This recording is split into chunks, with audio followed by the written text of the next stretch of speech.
Je lirai Matthieu 4, versets 1 à 11. Emmené par l'Esprit de Dieu dans le désert, Jésus est provoqué par le diable au moyen de 3 tentations.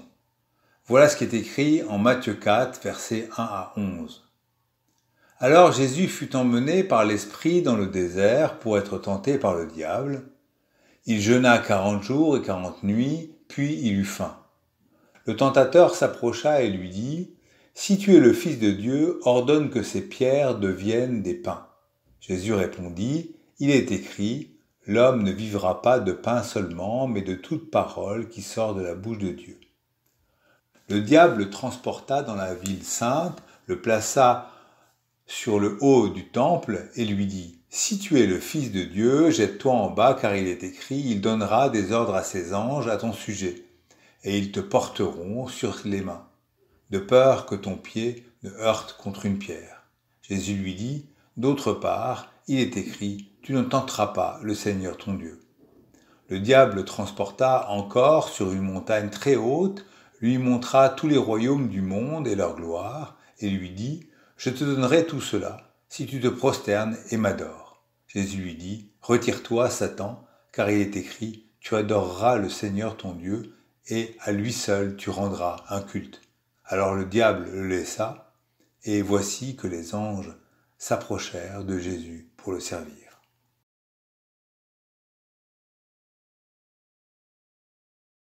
La phrase que je vais afficher de l'apôtre Paul en Romains 8, 14, « Car tous ceux qui sont conduits par l'Esprit de Dieu sont enfants de Dieu », cette phrase résonne particulièrement avec le récit de Jésus conduit par l'Esprit au désert, où il est questionné sur sa fidélité divine.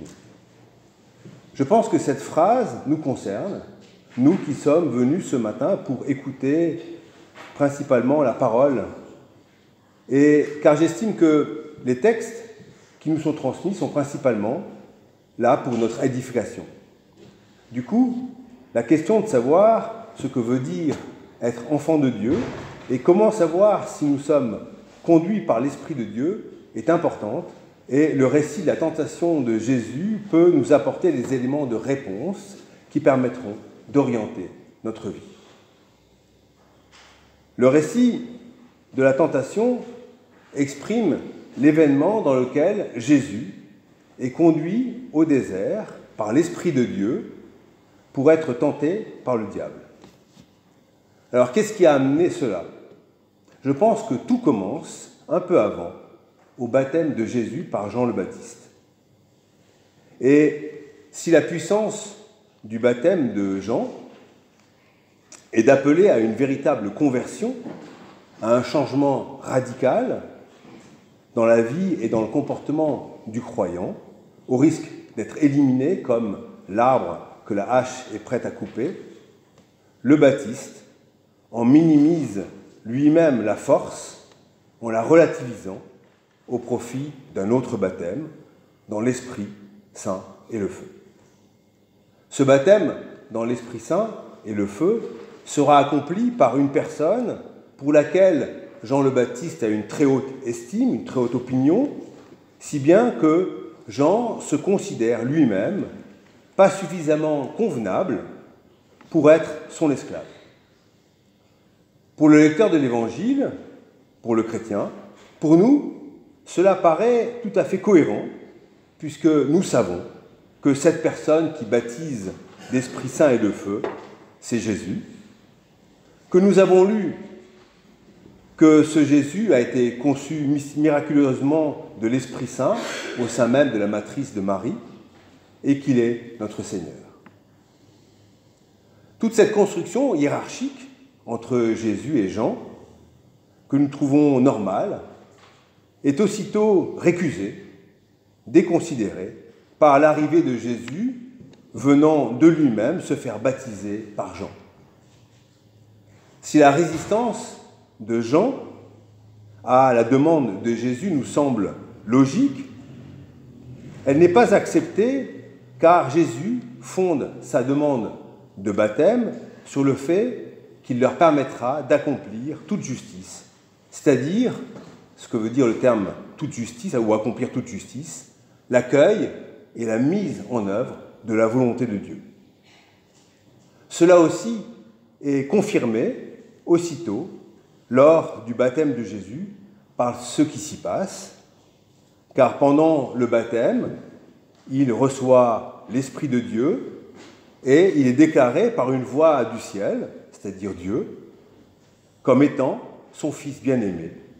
Et c'est la toute première fois que Jésus est qualifié ainsi dans l'évangile de Matthieu. C'est donc la personne qui devait baptiser d'esprit, qui reçoit l'Esprit de Dieu en étant baptisée par Jean dans l'eau, et qui est conduite par l'Esprit en tant que fils au désert pour être tentée par le diable. C'était donc important, me semble-t-il, de voir de quelle manière Jésus avait reçu l'Esprit et sur quelle base il était reconnu comme fils de Dieu, car c'est cette qualification-là que le diable demande à Jésus de prouver ou d'assumer dans les 2 premières tentations. J'aimerais vous rendre attentif au fait que le diable n'est pas très virulent. Le terme de diable fait souvent très peur, mais ici, je ne trouve pas qu'il soit très pernicieux ni maléfique. Je reconnais qu'il est à l'origine des 3 tentations du Christ, mais il manque quand même un peu de volonté d'avoir plus d'effet, d'impact sur Jésus.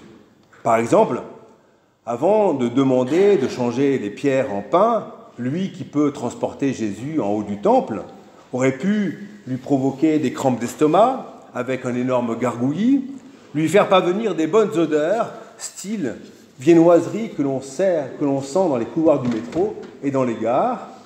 Il aurait pu ajouter une forte hypoglycémie avec la tête qui tourne et qui lui donne une formidable envie de manger. Mais non, notre diable n'a pas beaucoup d'imagination. En plus, je trouve qu'il n'est pas très provocateur. Nous pouvons du coup être étonnés, surtout qu'il accepte sans sourciller les réponses de Jésus comme suffisantes.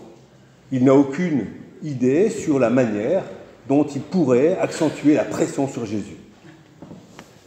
Il est peut-être nécessaire de rappeler son raté avec Job, pour lequel il avait été assez virulent et n'avait pas réussi à provoquer l'infidélité de Job. Il est peut-être un peu désabusé. Pourtant, il apprend quand même, car comme Jésus lui répond en citant la parole, dans sa 2e tentation, il cite aussi les Écritures. Et je trouve que c'est intéressant de nous apercevoir que le diable est capable de citer les Écritures, et donc que n'importe qui peut citer les Écritures, mais que cela ne préjuge de rien, car on peut les citer pour des raisons contraires, opposées, soit pour affirmer sa confiance, sa fidélité en Dieu, soit pour provoquer, pour tendre un piège, pour éprouver. Si Jésus répond toujours avec les Écritures, il refuse de prendre les armes de l'adversaire, d'utiliser la tentation. Tu ne tenteras pas le Seigneur ton Dieu.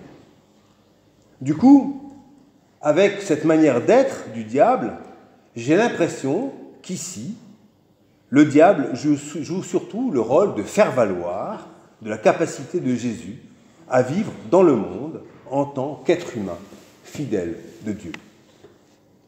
Si je dis cela, c'est-à-dire qu'il va rendre plus démonstrative la capacité de Jésus de vivre dans le monde en tant qu'humain fidèle de Dieu, c'est que dès le baptême, Jésus refuse d'être sur un piédestal, se comportant comme les autres, venant voir le Baptiste pour être baptisé. Et les 3 tentations vont creuser, me semble-t-il, le même sillon dans lequel Jésus s'affirme comme un être humain fidèle à Dieu. C'est bien en tant qu'humain qu'il répond à la première tentation du diable, qu'il interpelle en utilisant le titre de Fils de Dieu par rapport à sa fin. C'est comme un simple Israélite, à travers la citation de Deutéronome 8.3, dans la mémoire du peuple, que Jésus s'identifie à ses pères, qui ont été nourris par Dieu au désert par la manne, et qui en ont tiré comme conséquence que l'humain ne vit pas seulement de pain. Dans la deuxième tentation, c'est toujours le Fils de Dieu que le diable apostrophe, et c'est encore en tant qu'humain, fidèle de Dieu, que Jésus répond en suivant le commandement ou les commandements de Deutéronome 6,16, adressé au peuple, entrant en terre promise, afin qu'il y vive en paix. Par cela, Jésus s'oppose radicalement à l'adversaire, en refusant, comme je l'ai dit, d'utiliser les armes de l'adversaire, la tentation. Alors là où on voit que Jésus a déjà gagné en imposant sa propre conception de lui-même au diable, c'est que dans la troisième tentation, le diable prend en compte le fait que Jésus s'affirme comme humain, n'utilisant plus le titre de Fils de Dieu, et l'éprouvant sur une dimension que je trouve tellement humaine, celle de l'avoir et du pouvoir. Alors ce que je retire de l'interprétation de ces textes, c'est que chaque fois qu'il serait possible d'affirmer que Jésus est Fils de Dieu, à chaque fois, c'est son humanité qui est mise en exergue, en évidence. Ainsi, celui qui peut baptiser d'Esprit Saint demande lui-même à être baptisé d'eau, comme tout être humain, et reçoit, par ce biais, l'Esprit. Le fait qu'il soit né de l'Esprit Saint est passé sous silence, et sa fidélité divine n'est reçue que lors du baptême. Celui qui est conduit par l'Esprit Saint répond aux tentations du diable en affirmant son humanité fidèle à Dieu. Et c'est justement en cela, au moment même où la tentation prend fin, que la fidélité divine du Christ est affirmée par la présence des anges qui s'approchent et le servent. En tout cela, j'ai l'impression qu'il est affirmé que pour être enfant de Dieu, il est juste nécessaire de montrer son humanité fidèle à Dieu, comme Jésus le fait. Alors je reconnais que, à travers cette confrontation au diable qui peut nous paraître plutôt impressionnante, ce que je qualifiais de simple en disant qu'il est juste nécessaire de montrer son humaine fidélité à Dieu ne peut peut-être pas vous paraître aussi évident. C'est pourquoi, il me semble, il est intéressant de bien voir que tout le cheminement de Jésus depuis son baptême. En effet, par la manière spécifique dont Matthieu relate le baptême de Jésus, l'évangéliste nous transmet que Jésus, en voulant vivre le baptême comme nous invite à croire et à prendre au sérieux que le baptisé d'eau, comme lui, reçoit l'Esprit Saint. Le fait que nous ayons reçu l'Esprit Saint, qu'il soit en nous et interagisse avec nous, tombe aussi sous le sens, car comment pouvons-nous imaginer croire, comment pouvons-nous imaginer être en lien avec Dieu et Jésus, sinon par l'intermédiaire de l'Esprit? Et il y a des confirmations dans le Nouveau Testament, je ne citerai que celle-ci, nul ne peut dire « Jésus est le Seigneur » si ce n'est par l'Esprit Saint. Être conscient du fait que l'Esprit est en nous et prendre cela au sérieux est fondamental pour avoir la capacité de s'appuyer sur cette présence en nous, dans la vie de tous les jours.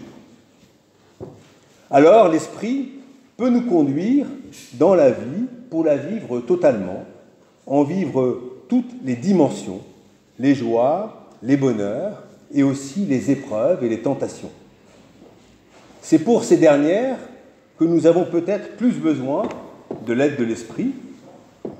En effet, pour pouvoir passer ces moments difficiles, ces tensions et les vivre sereinement, il suffit, et l'Esprit peut beaucoup nous y aider, il suffit de montrer son humaine fidélité à Dieu.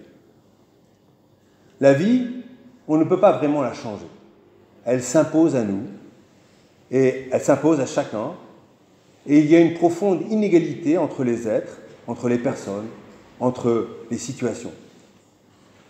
Nous pouvons, si nous sommes invités à nous soutenir les uns les autres matériellement, physiquement et spirituellement, eh bien, nous pouvons pour autant trouver l'essentiel de notre force intérieure, de notre capacité à être, de notre équilibre et notre stabilité intrinsèque dans la présence de l'Esprit en nous, dans notre ouverture à sa présence pour l'inviter et le laisser faire ce travail intérieur en nous. Je veux insister sur l'importance de la propre participation de chacun à ce travail. En effet, l'Esprit Saint n'est pas tyrannique et semble ne vouloir agir que si nous sommes ouverts à son action et si nous voulons vraiment qu'il agisse en nous.